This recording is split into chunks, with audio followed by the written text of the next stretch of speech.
મિત્રો, ઈસુએ વધસ્તંભ ઉપર મરણ પામીને આપણા પાપની કિંમત ચૂકવી દીધી છે, કારણ કે આપણે ઈશ્વરની દ્રષ્ટિમાં મૂલ્યવાન છીએ. શું તમે ઈશ્વરના સંતાન હોવાની ખાતરી ધરાવો છો? આશાવાન નારીઓ, અમે આશાવાન નારીઓ, આશાવાન નારીઓ, અમે આશાવાન નારીઓ. વચન અમારું જીવન, પ્રાર્થના મારી ધડકન, કરવી છે સ્તુતિ હરદમ. આશાવાન નારીઓ, આશાવાન નારીઓ. વાલા દર્શક મિત્રો, નમસ્કાર. આશાવાન સ્ત્રીઓ કાર્યક્રમના એક નવા એપિસોડમાં આપ સર્વનું સ્વાગત છે. આ કાર્યક્રમમાં આપણે સ્ત્રીઓના સામાજિક અને આત્મિક ઉત્કર્ષને માટે જુદા જુદા વિષય પર મહત્ત્વનું શિક્ષણ પ્રાપ્ત કરી રહ્યા છીએ. જો તમને યાદ હોય તો છેલ્લા 3 સપ્તાહથી આપણે શીખી રહ્યા છીએ કે સ્ત્રીઓને શાની જરૂર છે અથવા સ્ત્રીઓ પોતાના જીવનમાં કઈ બાબતોની અપેક્ષા રાખે છે. આજે આ વિષયના અંતિમ ભાગમાં આપણે શીખીશું કે સ્ત્રીઓને હંમેશા એવી આશા હોય છે કે તેમનું યોગ્ય મૂલ્ય આંકવામાં આવે અને તેઓ પણ મહત્ત્વના છે એવી ખાતરી આપવામાં આવે. અગાઉના કાર્યક્રમોમાં આપણે શીખી ગયા કે સ્ત્રીઓને પ્રેમ અને કાળજીની, મુક્તિ અથવા સ્વતંત્રતાની, શાંતિ અને આરામની જરૂર હોય છે. આ બધી બાબતો સર્જનહાર ઈશ્વર, જે આપણા આકાશમાંના પિતા છે, તે આપણને પૂરી પાડે છે.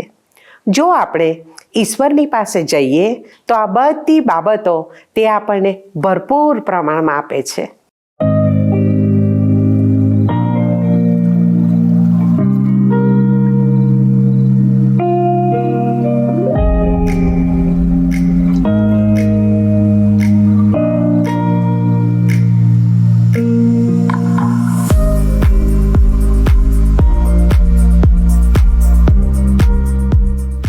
વાલી બહેનો, જો તમારા પતિ, બાળકો, મિત્ર કે સગાઓને પૂછવામાં આવે કે તમારામાં એવો કયો અગત્યનો ગુણ છે જેને તમે એક સંપત્તિ ગણી શકો અથવા જેના માટે તમને ગૌરવની લાગણી થાય, તો તમારા વિશે તેઓ શું કહેશે તે સંબંધી વિચાર કરો.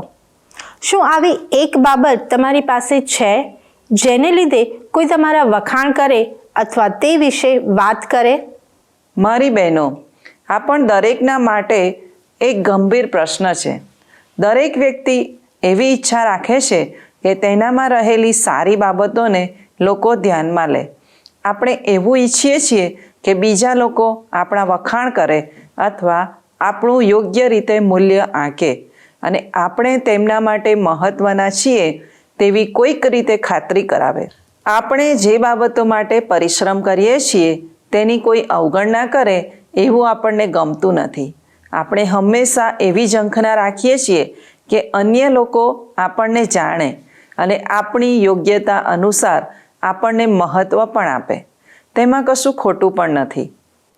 દાખલા તરીકે, જો મારા વિશે વાત કરવામાં આવે તો બધા જ મારા માટે સારું જ બોલે એવું શક્ય બનતું નથી. કોઈ મારામાં રહેલા સારા ગુણોને ધ્યાનમાં લે છે તો કોઈ મારી નબળાઈ વિશે પણ બોલે છે. કોઈ મારા વખાણ કરે તો કોઈ મારી ફરિયાદ પણ કરે. કારણ કે બધાનો દ્રષ્ટિકોણ એક સરખો હોતો નથી, પણ આપણામાં એક ગુણ તો એવો હોવો જ જોઈએ જેને બધા લોકો ધ્યાનમાં લે અને તે વિશે સમાન વાત કરે. મારી બહેનો, આજના કાર્યક્રમમાં આપણે જોઈશું કે પવિત્ર બાઇબલ આ વિષયમાં શું કહે છે. આપણા સાચા મૂલ્યને અને મહત્વને લોકો ધ્યાનમાં રાખે તે માટે બાઇબલ શું જણાવે છે તે આજે આપણે શીખીશું. મોટે ભાગે આપણી આસપાસના લોકો આપણા માટે કેવો પ્રતિભાવ આપે છે તેના પર આપણી યોગ્યતા અથવા મૂલ્ય આંકવામાં આવે છે. જ્યારે આપણા પરિવારની કોઈ વ્યક્તિ કે નજીકની મિત્ર આપણા વખાણ કરે ત્યારે આપણને બહુ આનંદ થાય છે. એથી વિશેષ આપણા સહકાર્યકર કે આપણા અધિકારી આપણા માટે સારા શબ્દો બોલે કે પ્રશંસા કરે ત્યારે આપણને વધારે આનંદ થાય છે. આપણી નોંધ લેવામાં આવે અથવા આપણા તરફ ધ્યાન આપવામાં આવે તે આપણને ગમે છે. તદ્દન સાચી વાત છે. આપણી સફળતાઓ અને સિદ્ધિઓના આધારે આપણે અને અન્ય લોકો પણ આપણું મૂલ્ય આંકે છે. આપણે એવી વ્યક્તિ બનવા માંગીએ છીએ જે બહુ સારી રજૂઆત કરી શકે, જે દરેક કામ સમયસર પૂરું કરી શકે અથવા 2-3 વર્ષે એકવાર પ્રમોશન મેળવી શકે. જો તમે સંગીત કે કોઈ કલા કારીગરીમાં નિપુણ છો તો તે પણ તમારી ઓળખ બની શકે છે. પરંતુ કેટલીક વાર આપણી સફળતાનો શ્રેય આપણે પોતે જ લઈએ છીએ, તેને માટે ગર્વ કરીએ છીએ, પણ તે માટે આપણને સક્ષમ બનાવનાર ઈશ્વરને આપણે ભૂલી જઈએ છીએ. વાલી બહેનો, જ્યારે પણ આપણા વિશે કોઈ સારી વાત કરે અથવા આપણને મહત્ત્વ આપે ત્યારે આપણને બહુ આનંદની લાગણી થાય છે. એ જ રીતે કોઈ આપણી ટીકા કરે અથવા આપણી ભૂલ બતાવે તો આપણને દુઃખ લાગે છે અને ગુસ્સો પણ આવે છે, કારણ કે માનવી તરીકે તે આપણો સ્વભાવ છે. આપણને હંમેશા એવું લાગે છે કે આપણું સાચું મૂલ્ય આંકવામાં આવે. તેથી જ આજે આપણે આ વિષય પર વાર્તાલાપ કરવાના છીએ. પવિત્ર બાઇબલમાં પ્રેરિત પાઉલ વિશે લખવામાં આવ્યું છે. તેને ઈસુ ખ્રિસ્તની ઓળખ થઈ તે પહેલાં પણ તેની પાસે સારું જ્ઞાન અને ડાપણ હતું. તેની પાસે અધિકાર હતો અને યહૂદી લોકો તેને બહુ આદર આપતા હતા, કારણ કે તેની પાસે સારો હોદ્દો પણ હતો. પણ આ બધી બાબતો વિશે પ્રેરિત પાઉલ બહુ અસરકારક વિધાન કરતા ફિલિપી 3:8 કહે છે, વળી ખ્રિસ્ત ઈસુ મારા પ્રભુના જ્ઞાનની શ્રેષ્ઠતાને લીધે હું એ બધાને હાનિ જ ગણું છું. એને લીધે મેં સર્વેનું નુકસાન સહન કર્યું અને તેઓને કચરો જ ગણું છું, જેથી હું ખ્રિસ્તને પ્રાપ્ત કરું. વાલા મિત્રો, પ્રેરિત પાઉલની પાસે બધું જ હતું, પણ તે બધાને કચરા સમાન ગણે છે અને ઈસુ ખ્રિસ્તની ખાતર તે આ બધાનો ત્યાગ કરવા પણ તૈયાર હતો. સાચી વાત છે. ઈસુ ખ્રિસ્તની સાચી ઓળખ થવાની બહુ ઊંડી અસર તેના જીવન પર હતી. તેનું જ્ઞાન, ડાપણ, અધિકાર અને ઉચ્ચ હોદ્દો એ બધું ઈસુની સરખામણીમાં તેને માટે કચરા સમાન હતું, કારણ કે ઈસુ તેના પ્રભુ, માલિક અને ઉદ્ધારક બન્યા હતા. આજે પણ ઈસુ આપણને તે માટે આમંત્રણ આપી રહ્યા છે કે આપણે તેમની સાચી ઓળખ પ્રાપ્ત કરીને તેમને આપણા ઉદ્ધારક તરીકે સ્થાન આપીએ. આપણે ખરેખર કોણ છીએ તે ઈશ્વર જાણે છે. આપણી સારી અને ખરાબ બાબતો પણ ઈશ્વર સંપૂર્ણ રીતે જાણે છે. જે બાબતોને આપણે બીજા લોકોથી છુપાવી રાખીએ છીએ તેને પણ ઈશ્વર જાણે છે. જે બાબતોથી આપણને કંટાળો આવે છે, જે બાબતોથી આપણને ગુનાની લાગણી થાય છે અને જે બાબતોમાં આપણે સંઘર્ષ કરીએ છીએ તે બધું જ ઈશ્વર જાણે છે. કેવા મહાન ઈશ્વર! લૂક 8:17 પવિત્ર બાઇબલ જણાવે છે, કેમ કે પ્રગટ નહીં કરાશે એવું કંઈ છાનું નથી અને જણાશે નહીં તથા ઉઘાડું નહીં થશે એવું કંઈ ગુપ્ત પણ નથી. મારી બહેનો, ઈશ્વર આપણા વિશે બધું જ જાણે છે અને છતાં તે આપણને પ્રેમ કરે છે. ઈશ્વરનો પ્રેમ કદી પણ ઓછો થતો નથી. આપણામાં રહેલી બધી નબળાઈને જાણતા હોવા છતાં ઈશ્વરનો પ્રેમ એવો ને એવો જ રહે છે. એટલું જ નહીં, ઈસુ ખ્રિસ્તમાં તેમણે આપણા માટે આ બધામાંથી મુક્ત થવાનો માર્ગ પણ ખોલ્યો છે. ઈસુ ખ્રિસ્ત આપણને બધા પાપ, શરમ અને ગુનામાંથી મુક્ત કરે છે. વાલી બહેનો, આપણી સફળતા કે નિષ્ફળતા પરથી આપણું મૂલ્ય આંકી શકાતું નથી.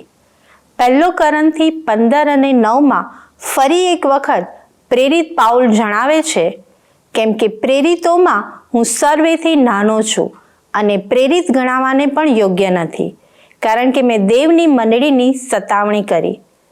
પ્રેરિત પાઉલ બહુ સરળતાથી પોતાના વખાણ કરી શક્યો હોત, પણ તે જાણતો હતો કે ઈશ્વર તેને મહાન બાબતોને માટે તેડું આપી રહ્યા છે. તેથી તે પોતાની સારી બાબતોને કચરો જ ગણે છે. બાઇબલ જણાવે છે કે ઈશ્વરે આપણા પાપોને લઈ લીધા અને પૂર્વ જેટલું પશ્ચિમથી દૂર છે તેટલા દૂર ફેંકી દીધા છે. ઈશ્વર આપણા પાપોને ફરીથી યાદ કરતા નથી. કદાચ આપણે આપણી નિષ્ફળતાઓ અને ગુનાઓને લીધે દુઃખ અને શરમની લાગણી અનુભવીએ, પણ ઈશ્વર તેને દૂર કરે છે. જ્યારે આપણે ઈશ્વર પાસે પાછા ફરીએ છીએ ત્યારે પાપની અસરોમાંથી મુક્ત થઈએ છીએ અને તે આપણને નુકસાન કરી શકતી નથી. તેથી આપણે આપણી સફળતા કે નિષ્ફળતા કે સંબંધોના આધારે પોતાનું મૂલ્ય આંકવાનું નથી, કારણ કે આપણી સાચી ઓળખ ઈશ્વર પાસેથી આવે છે. તે આપણા પિતા છે અને આપણે તેમના રાજ્યના વારસદારો છીએ. તેની તુલનામાં દુનિયાનું બધું મૂલ્ય અને મહત્ત્વ નકામું છે. વહાલા મિત્રો, શું તમારી સાચી ઓળખ અને મૂલ્ય ઈશ્વર દ્વારા આંકવામાં આવ્યું છે? આ સંબંધી વિચાર કરજો.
વહાલા દર્શક મિત્રો, આપ નિહાળી રહ્યા છો કાર્યક્રમ આશાવાન સ્ત્રીઓ. હમણાં જ આપણે શીખ્યા કે ઈશ્વરે મૂલ્ય આપીને આપણને ખરીદી લીધા છે. તેથી આપણે ઈશ્વરના રાજ્યના ભાગીદાર બન્યા છીએ. હવે આપણે પાપના ગુલામ નથી, પણ ઈશ્વરની દીકરીઓ છીએ. ગલાતી 4:7 બાઇબલ આપણને શીખવે છે, એ સારું, હવેથી તું દાસ નથી પણ પુત્ર છે, અને જો તું પુત્ર છે તો દેવને આશરે વારસ પણ છે.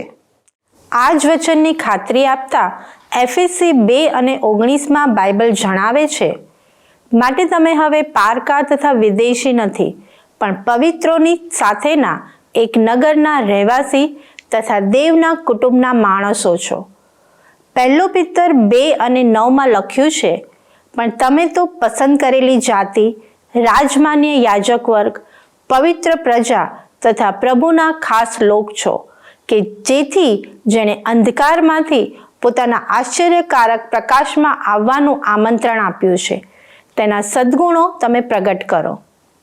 વાલા મિત્રો, આ બધા વચનો આપણને ખાતરી આપે છે કે ઈશ્વરની દ્રષ્ટિમાં આપણે બહુ મૂલ્યવાન છીએ. એટલે જ તેમણે આપણા પાપની કિંમત વધસ્તંભ ઉપર ચૂકવીને આપણને પોતાના બાળકો બનાવી લીધા છે.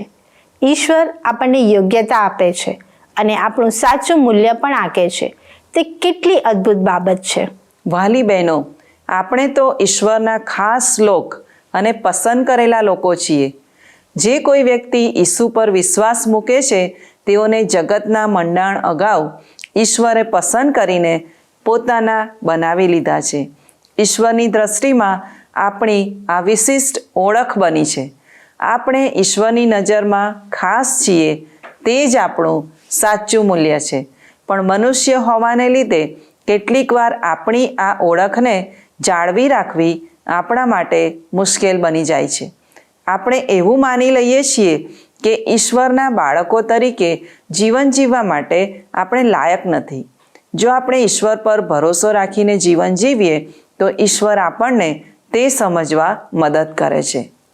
કદાચ કેટલાક લોકો આ બાબતને લીધે પોતે બહુ સારા હોવાના અભિમાન અથવા ગર્વની લાગણીમાં પણ ચાલ્યા જાય છે.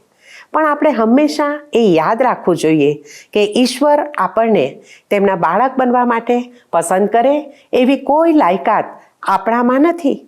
તે તો ઈશ્વરની દયામાં આપણને મળેલી અમૂલ્ય ભેટ છે. ઈશ્વર આપણને જે આપવા માંગે છે તે સ્વીકારવા આપણે તૈયાર રહેવાનું છે અને ઈશ્વરની આધીનતામાં જીવન જીવવા પોતાની જાતને તૈયાર કરવાની છે. આપણને ઈશ્વરે તેમના ખાસ લોક તરીકે મૂલ્યવાન બનાવ્યા છે. તે આપણા માટે એક લાહવો છે. આપણે એક જવાબદાર વ્યક્તિ તરીકે જીવન જીવીને ઈશ્વરને મહિમા આપવાનો છે. એકદમ સાચી વાત છે. આપણો વ્યવહાર આપણી ઓળખને પ્રગટ કરે છે અથવા આપણી ઓળખના આધારે આપણે વ્યવહાર કરીએ છીએ. પણ જ્યારે આપણે મહાન ઈશ્વરના સંતાનો તરીકે ઓળખાઈએ છીએ ત્યારે તેની અસરો આપણા દૈનિક અને વ્યવહારિક જીવનમાં પણ દેખાવી જોઈએ. જ્યારે ઈશ્વર આપણને પાપમાંથી મુક્ત કરે છે અને ઈશ્વરે આપણા માટે જે કર્યું છે તેને આપણે સાચા અર્થમાં સમજીએ છીએ ત્યારે આપણા જીવનમાં પરિવર્તન આવે છે અને આપણે સ્વાભાવિક રીતે જ ઈશ્વરના અવાજને પ્રતિસાદ આપીએ છીએ. તે સાથે આપણે પોતાની ઈચ્છા અનુસાર નહીં પણ સર્જનહાર ઈશ્વરની ઈચ્છા અનુસાર જીવન જીવવાનો પ્રયત્ન કરીએ છીએ. મિત્રો, કેટલીક વાર ઈશ્વરની ઈચ્છા અનુસાર જીવન જીવવા માટે આપણે સંઘર્ષ પણ કરવો પડે છે. ઘણી બધી બાબતોનો ત્યાગ પણ કરવો પડે છે. આ તો સમગ્ર જીવન દરમિયાન પોતાની જાતને નમ્રતા સાથે ઈશ્વરને સમર્પિત કરવાની વાત છે. દરરોજ તેને અમલમાં મૂકવાની વાત છે.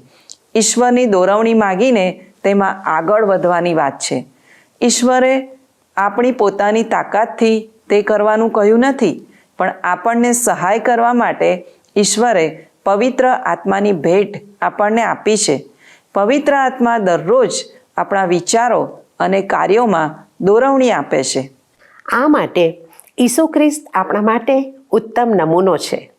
ઈસુ ખ્રિસ્તના જેવા બનવા માટે આપણે શું કરવું જોઈએ તે જણાવતા ફિલિપી 2:5-8 બાઇબલ શીખવે છે.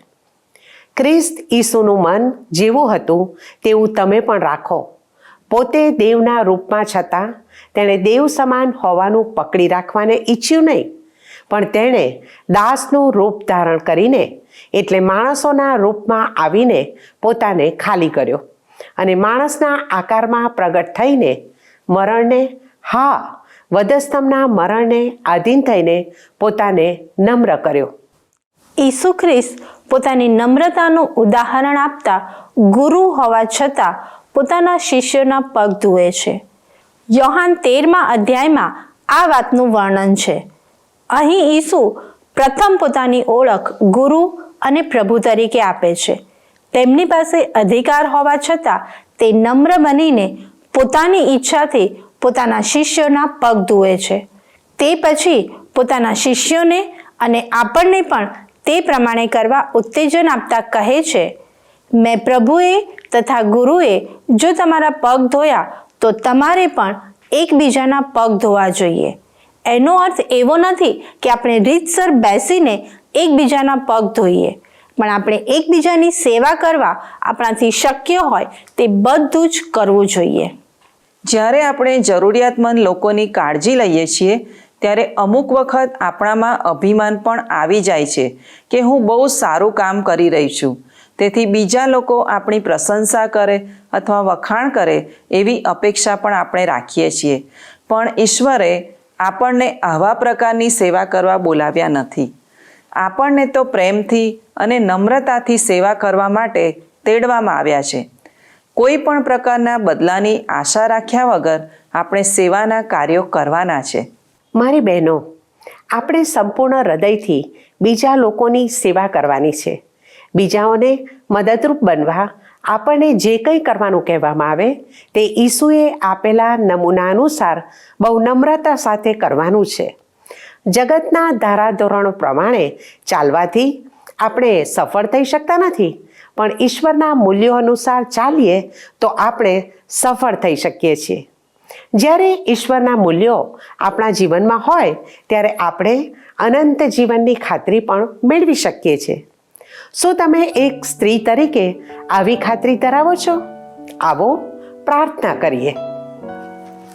પવિત્ર ઈશ્વર પિતા, તમે અમને પસંદ કર્યા છે અને અમે તમારી દ્રષ્ટિમાં મૂલ્યવાન છીએ તે માટે તમારો આભાર માનું છું.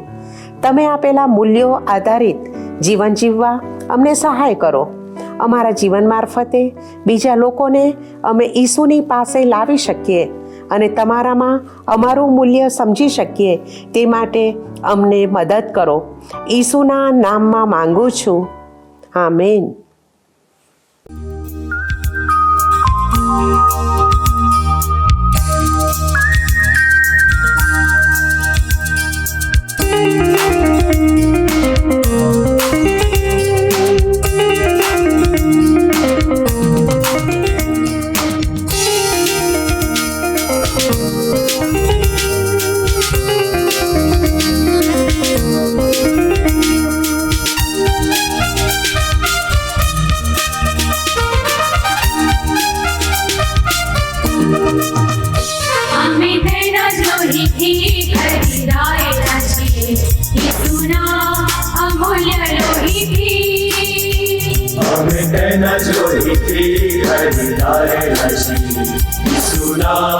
અમૂલ્ય લોહીથી અમે સંતોની ભેટી થયા છીએ ઈસુના અનેરા પ્રેમમાં.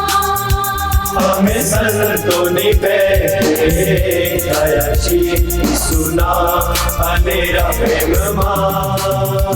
અમે સર્વને છીએ એક સમૂહ અમારો, એક જ છે નિધિ પરિવાર અમારો. અમે સર્વને છીએ એક સમૂહ અમારો, એક જ છે નિધિ પરિવાર અમારો. ઈસુ છે સ્વામી અમારા, ઈસુ છે સ્વામી અમારા. Hallelujah, hallelujah, hallelujah, hallelujah, hallelujah, hallelujah. ઈસુ છે સ્વામી અમારા.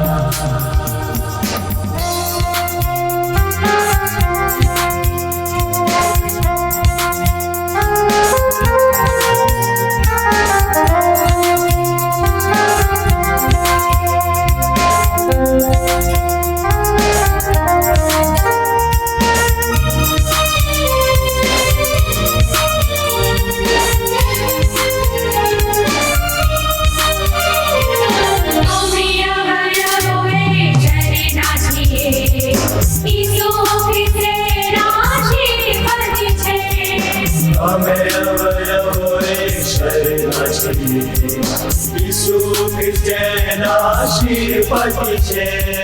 આકાશ મારું કાયમી રહેઠાણ, આકાશ મારું કાયમી રહેઠાણ. નામ દઈને તેરે પસંદ કર્યા છે, નામ દઈને તેરે પસંદ કર્યા છે. અમે સર્વ તેડાયેલા છીએ, અમે સર્વ તેરા છીએ. અમે સર્વ તેરા છીએ. એક સમૂહ અમારો, એક જ છે નિધિ પરિવાર અમારો. અમે સર્વ તેરા છીએ. એક સમૂહ અમારો, એક જ છે નિધિ પરિવાર અમારો. ઈસુ છે સ્વામી અમારા. ઈસુ છે સ્વામી અમારા. Hallelujah, hallelujah, hallelujah, hallelujah, hallelujah, hallelujah. ઈસુ છે સ્વામી અમારા.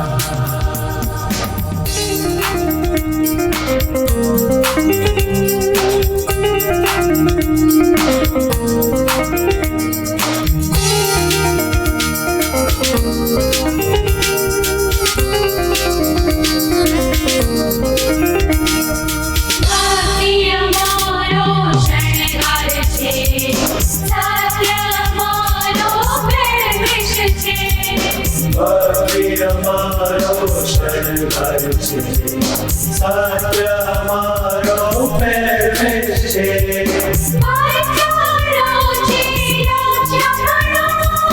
ભાઈચારો છે લક્ષપણું. સેવા કરવાને તેડાયેલા છીએ.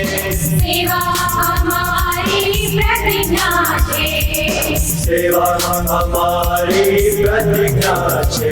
અમે સર્વ તેરા છીએ. એક સમૂહ અમારો, એક જ છે નિધિ પરિવાર અમારો.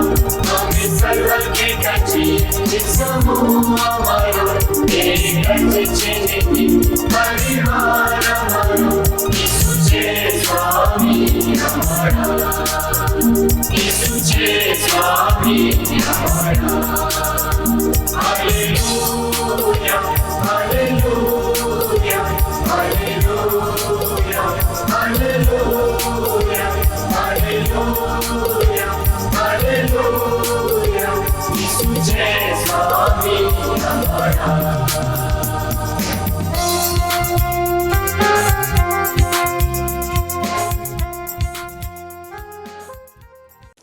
મારી વાલી બહેનો, અમને ખાતરી છે કે અમારા આ શિક્ષણ મારફતે તમે સમજી શક્યા હશો કે તમે ભલે સ્ત્રી છો પણ તમે ઈશ્વરના માટે મૂલ્યવાન છો.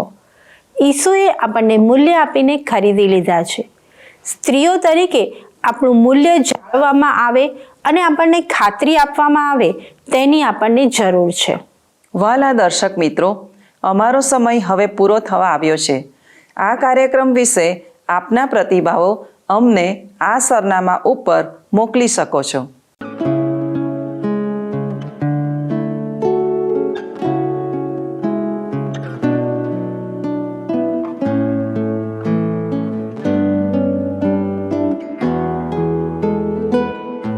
જો આપ ફોનથી અમારો સંપર્ક કરશો તો પણ અમને આનંદ થશે. અમારો ફોન નંબર છે 99 98 97 90 26 9998979026. આ નંબર પર આપ અમને મિસ કોલ અથવા SMS પણ કરી શકો છો. આવતા સપ્તાહે આ જ સમયે આશાવાન સ્ત્રીઓ કાર્યક્રમમાં ફરીથી મળીશું. ઈશ્વર આપને આશીષ આપે. ધન્યવાદ.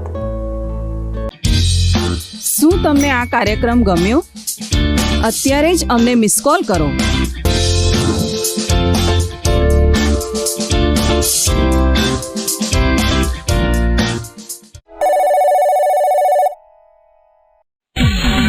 આશાવાન